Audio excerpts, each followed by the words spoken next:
With Tower of God on hiatus and SIU taking a well-deserved break, a lot of us have been missing Tower of God. I mean, it's been a part of our lives for those of us who've been reading it for a while, or even people who came from the anime and they've been binging season 2, so it's understandable that we're missing it so much. Obviously, we want SIU to rest as much as possible, but recently I've been taking a closer look at season 3, just rereading some parts and certain things, preparing for other videos, and I took a look at Whitt versus Kallavan, because this is sort of like a mini arc that takes place in season 3.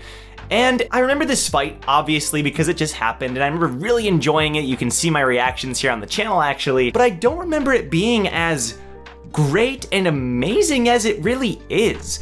I rewatched it from start to finish. I couldn't stop. It was just so good, and obviously the art is incredible, but it's not just this fight that's amazing, it's everything that's happening while this fight is continuing. So first of all, right off the bat, Whitt and Kallavan have fought before. This is not their first time clashing. However, this is the first time since Whitt has regained his power. So Khun helped Whitt completely regain his power, and this is their first time completely going at it 100%, which is really hype. But the fight starts with Yolker, one of Kallavan's subordinates, just treating Whitt like they thought he was. They thought he was a fake. They didn't think he was the real Slayer. And immediately, Yolker gets his fingers cut off. That's a heck of a way to start a fight. That's a pretty grotesque moment, but it really sets up what's about to happen, especially later on with Kallavan. And it shows you the power that Whitt has attained. And Whitt is just a ruthless being too. I feel like the more souls he digests or whatever, ingests into his body, the more he starts to become like his older self. So obviously he merged with Albelda, or the last clone, and he sort of had that power under control, but we're starting to see him just completely become the monster that he is. And then the fight starts. It's really beautiful. I mean, season 3 is just incredible when it comes to the artwork. It's gorgeous. You know, a lot of people, they complain that the fights recently in Tower of God are just Shinsu blasts and explosions, and I definitely see what you guys are saying in regards to that. But this fight is beautiful. I mean, the sword slashes, all of Whitt's moves, Kallavan using the essence of bravery. It's super great. I really love the art in this fight. Even if it's not as like intricate as some other fights in Tower of God, it does look really good. Obviously, Kallavan starts the fight with only using one arm, so this is great. It makes us readers think, can Whitt truly stand up to Kallavan? Because up until now, nobody has been able to stand up to Kallavan. The only one was obviously Jin Sung, and in the end, Jin Sung ended up barely losing to Kallavan.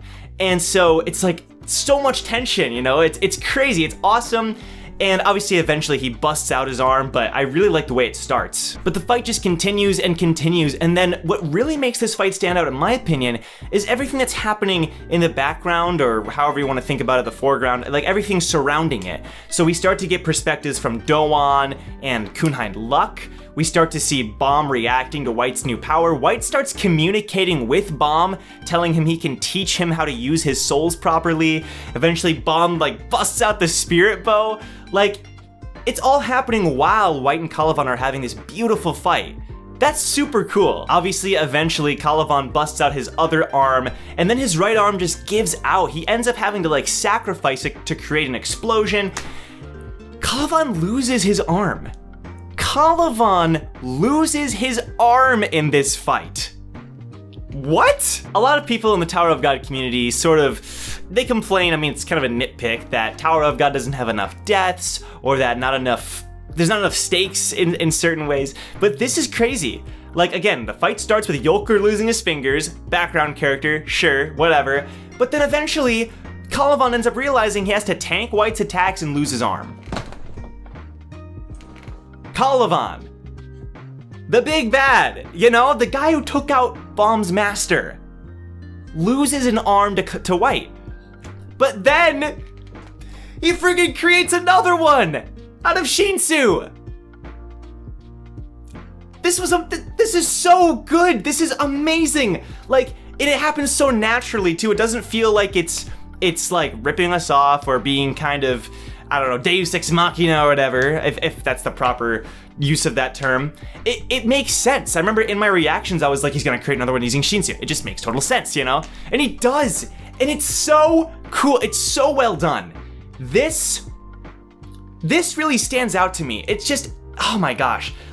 when you really think about it, if this happened in like season 2, middle of season 2, like workshop battle, I don't know, replace the characters, we would be like fanboying, fangirling over this fight for years. We would have been like, because this happened recently, I feel like we kind of overlook a lot of this, but this is amazing and incredible. So then the fight continues. Kallavan using both arms, Shinsu arm, regular arm. Whitt just keeps doing these incredible sword attacks. It's so well done. And then everything involving the cage happens. And Boric saying they're going to sacrifice the 4th Squadron's warship. And this is when Kallavan starts to doubt everything he's he's been so loyal to Jihad, but now that Boric is in charge of this squadron, it's like changing everything, and Kallavan's thinking all this, and he's realizing he has to lose all of his friends.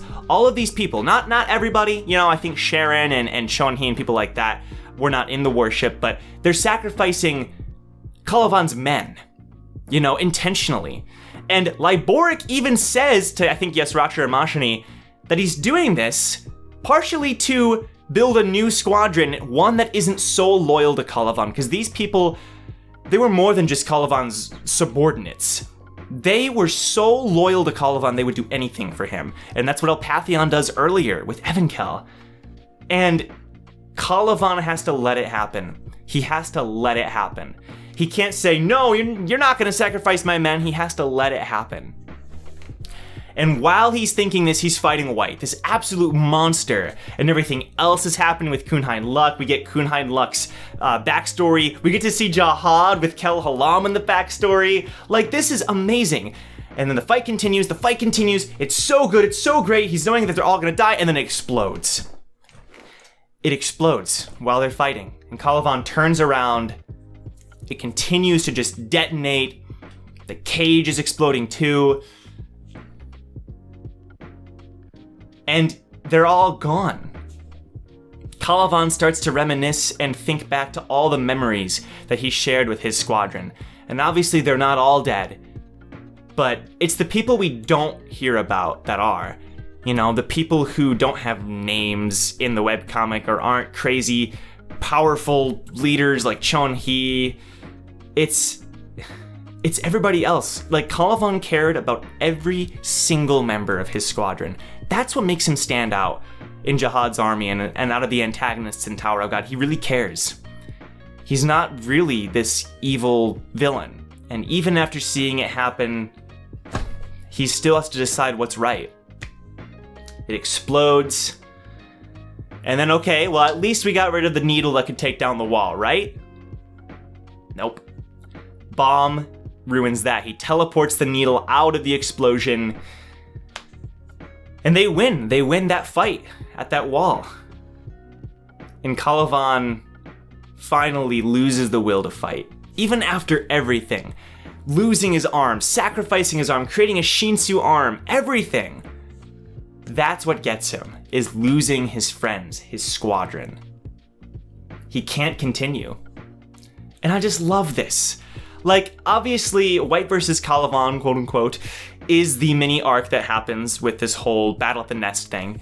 But it's also just this fight. And this fight, surrounded by everything that's happening, is so well handled that I gotta give so much props to SIU. I know people can complain, and I know we kind of want things to be how they were maybe in certain ways, but this fight will truly go down as one of the best fights in Tower of God. Not just because of the action is great, but because of everything surrounding it.